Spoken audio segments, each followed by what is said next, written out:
Two main characters in this story. We're going to give them names. Servant number 1, we're going to call him Chad. Servant number 2, we're going to call him Smitty. Here's how the story goes. Once upon a time, servant number 1, Chad, was indebted to his master, to his king. He owed a significant amount of money to this king. And so the king, in order to get this guy to pay off his debt, because he wasn't paying off his debt, said, I'm going to sell you into slavery, but I'm also going to sell your wife and your kids, and you're all going to be sold into slavery.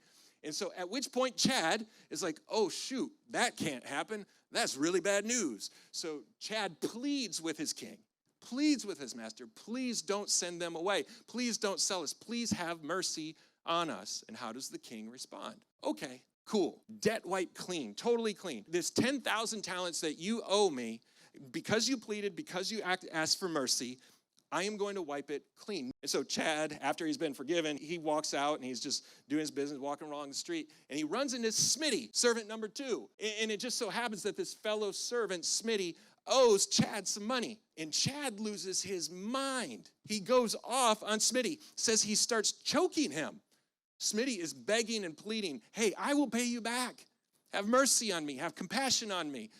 And Chad's like, no, I'm going to choke you out, man. And he calls the jailers, and the jailers arrest Smitty and put him in jail. The other servants see what's going on. They report Chad to the king, and the king goes back at Chad, and he imposes on him the guilt that he deserves for the debt that he once incurred, because he wouldn't forgive Smitty that lower debt. In case we're worried that this is just a one-time thing and maybe Jesus didn't really mean it, remember, this is the end of the parable. He says, so also my heavenly Father will do to every one of you if you do not forgive your brother from your heart.